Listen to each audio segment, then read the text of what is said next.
미래기술 신산업 카페 뉴스 읽어주는 바리스타 이원규입니다. 오늘은 주간 브리핑 280호에 게재된 토요타 미라이의 분해, 연료전지차의 자율주행과 전동화라는 내용으로 니케이 오토모티브 3호로 40에서 53페이지에 게재된 특집기사를 요약 번역하여 소개합니다. 전동화와 자율주행이라는 2대 트렌드에 어떻게 대응해야 할까요? 자동차 업계가 전환점을 맞이하고 있는 가운데 새롭게 등장한 것이 토요타 자동차의 2세대 연료전지차 미라이입니다.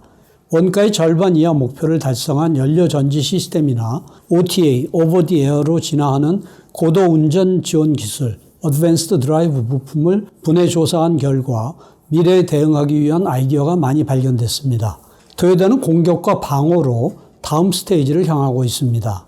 파트 1은 토요타의 전방위 전략으로 전방위 전략 방침을 내려놓지 않는 토요타 자동차는 전기 자동차의 판매 목표를 확대해 왔지만 다른 전동차를 개발하는 움직임도 멈추지 않고 있습니다. 자율주행과 관련해서도 레벨 3를 전망하면서 레벨 2 차량에서의 진화를 모색하는데 자동차 업계가 미래가 불확실한 가운데 토요타는 다양한 선택지를 중시합니다.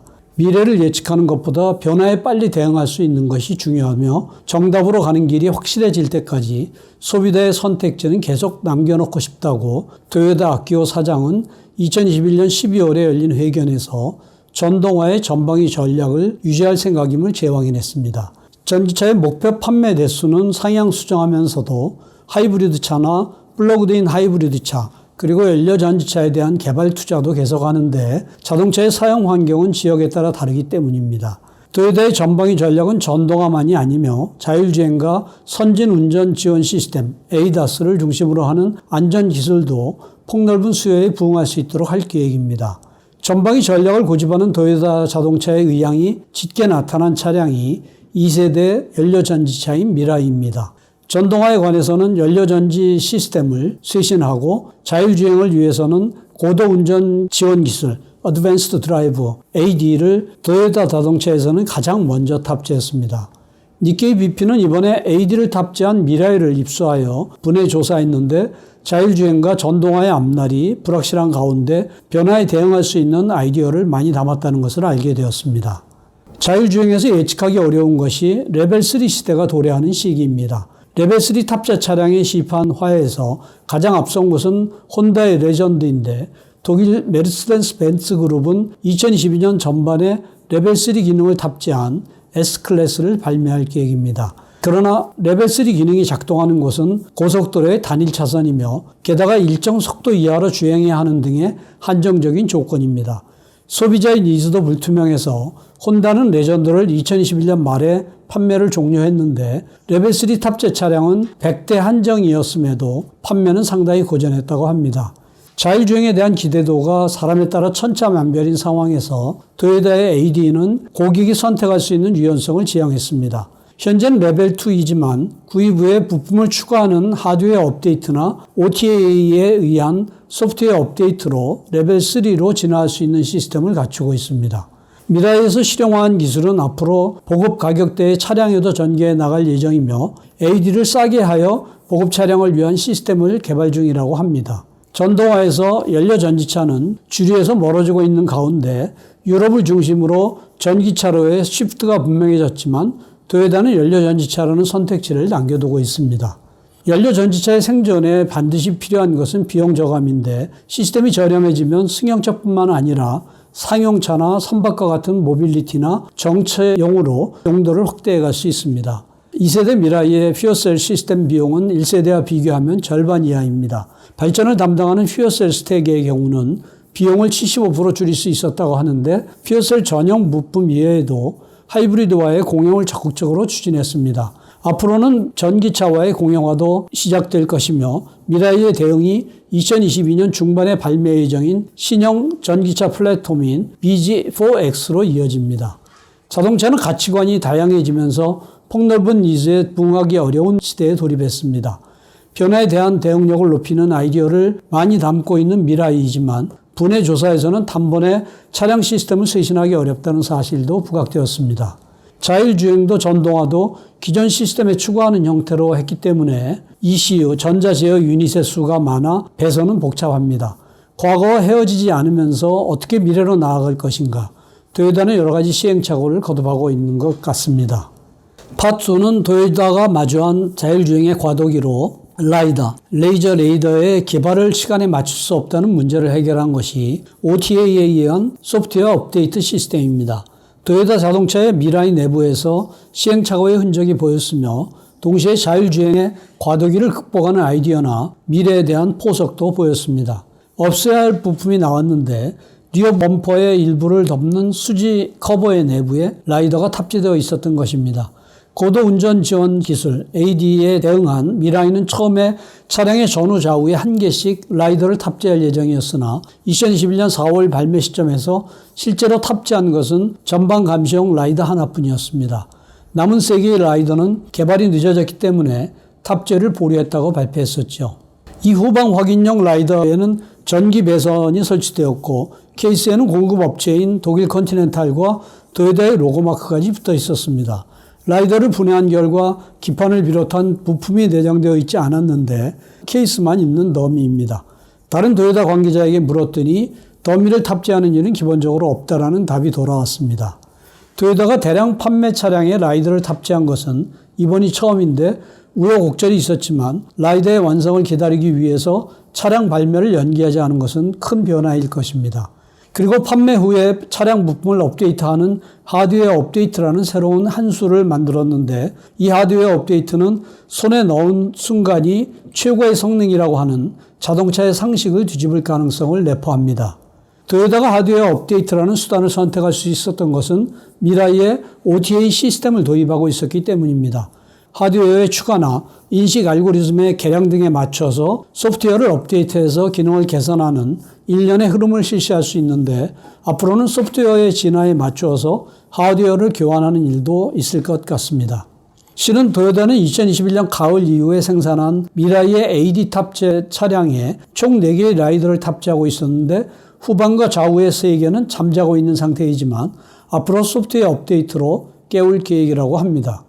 OTA로 소프트웨어를 업데이트할 수 있는 ECU는 4개입니다. 센서로 취득한 정보를 고속 처리해 차량 제어의 핵심을 담당하는 ADS용 ECU와 전방 카메라의 정보로부터 AI를 처리하는 ADX용 ECU, 자차 위치 추정에 사용하는 SIS용 ECU, 그리고 미터 디스플레이나 헤드업 디스플레이 등의 표시계를 제어하는 미터용 ECU입니다. AD를 탑재한 미라이와 렉서스 LS는 2021년 4월 발매 이후 2번의 소프트웨어 업데이트를 실시했는데 총 50개 항목 정도를 업데이트하여 AD의 기능을 개선했습니다. 1예가 심층학습에 의한 윙커 인식 알고리즘의 도입으로 우분 코어에서 기술 책임을 맡고 있는 니다바시는 윙커를 감지하여 옆 차선에서 끼어드는 것을 조기에 파악함으로써 부드러운 감속을 실현했다고 합니다. AD는 카 내비게이션 시스템에서 목적지를 설정하면 차량 탑재 시스템이 운전자를 감시하면서 주변 상황에 따라 인지 판단 조작을 지원하는 것입니다. 고속도로에서 차선 차간 유지, 분기, 차선 변경 추월 등을 시스템이 지원하기 때문에 운전자는 부담을 줄일 수 있는데 조건에 따라서는 핸즈오프 주행도 가능하며 장기적으로는 레벨 3 자율주행으로 진화하는 것도 고려합니다. 다만 선진 운전 시스템에 운전에 과도하게 개입하는 것을 좋아하지 않은 사람도 있기 때문에 자율주행의 과도기를 극복하려면 자동차 업체는 고객에게 선택지를 준비해줘야 합니다. 그렇다고 해서 레벨 2와 레벨 3에서 ADAS 자율주행 시스템을 개별적으로 개발하는 것은 효율적이지 못하며 생산에서도 용이하게 구분해 만드는 것에 필요합니다. 이러한 과제를 해결하기 위해 도요타는 ADAS 관련 부품의 대부분을 뒷자리치게 만들었습니다. 인스트루먼트 패널 내에 앞자리치기, 부품이 가득해서 ADAS 부품을 추가할 여유가 없다는 이유도 있지만 AD 탑재 유무를 뒷자리치게 조정으로 대응할 수 있는 것은 생산면에서도 이점이 있습니다. 파트 3는 전동 파워트레인의 진화로 2세대째가 되는 미라이는 연료전지 시스템을 쇄신하여 비용 절감이라는 지상 명제를 달성했습니다. 하이브리드와의 부품 공통화를 진행시키는 과정에서도 열 관리에 분투하여 앞으로는 BG4X 등 차세대 전기 자동차와의 연동이 중요할 것으로 보입니다. 세대마다 시스템 비용을 절반으로 줄여나간다는 도요타는 하이브리드에서 부과해온 철칙인데 이 규칙은 연료전지차에서도 필수 목표입니다. 2세대 연달아 미라이의 개발 책임자를 맡은 다나카 씨는 초대부터 비용을 절반 이하로 할 수 있었다고 자랑스럽게 말합니다. 도요타에 의하면 연료전지 스택이나 수소탱크, 보조기기류 등을 포함한 퓨어셀 시스템 전체의 비용은 초대 대비 3분의 1로 줄였다고 합니다. 대폭적인 비용 절감을 위해 도요타가 취한 방법은 전용 부품의 구조 간소화나 양산성 향상, 두 번째는 하이브리드와의 부품 공동화의 두 가지입니다. 퓨어셀 전용 부품의 상당수는 프론트 후드 아래로 배치했는데 비용 절감에 특히 효과가 있었던 것은 발전을 담당하는 퓨어셀 스택입니다. 퓨어셀 스택의 셀 수는 알기 쉬운데 최고 출력을 초대 114kW에서 128kW로 높이면서 셀 수를 370매에서 330매로 줄였습니다. 이로써 셀을 겹쳐 쌓는 공정을 40매만큼 줄일 수 있었는데 성능을 희생하고 있는 것이 아니라 부피 출력 밀도를 비교하면 리터당 3.5kW에서 5.4kW로 높아져 있습니다. 셀의 구조도 재검토했는데 셀은 수소와 공기 중의 산소를 반응시키는 MEA를 수소와 공기의 유로를 성형한 세퍼레이터로 끼워서 구성합니다. 신형 미라이의 셀은 세퍼레이터 수를 기존의 3매에서 2매로 줄였으며 줄인 것은 공기극 측입니다. 초대는 2매의 티타늄제 세퍼레이터를 사용했는데 신형 셀은 1매의 티타늄제 세퍼레이터로 동등의 공기 확산성을 실현할 수 있는 구조로 했다고 합니다.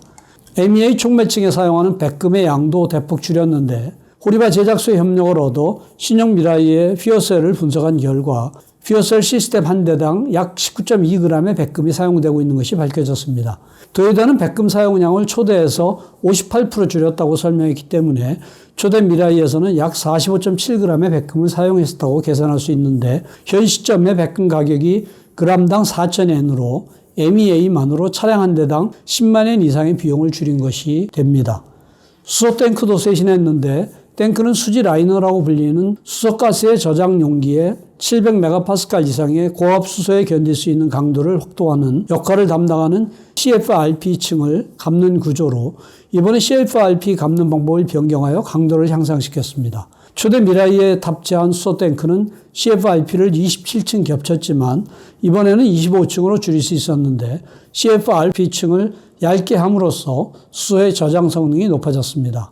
도요타의 개발 담당자는 CFRP의 감는 방법을 변경함으로써 생산성을 3배로 높였다고 말합니다. 또한 탑재하는 3개의 수소 탱크의 직경을 맞춤으로써 탱크의 제조 장치를 통일했는데 CFRP 감는 방법을 비롯한 탱크의 설계 개발비도 억제할 수 있었던 것 같습니다. 이상으로 요약 소개를 마치며 보다 상세한 내용은 센터 홈페이지 hjtic.sne.ac.kr에 미래기술 신산업 코너를 참고해 주시기 바랍니다. 다음 주에는 디지털 트윈의 등장, 데이터로 미래를 예측한다는 내용을 소개하겠습니다. 감사합니다.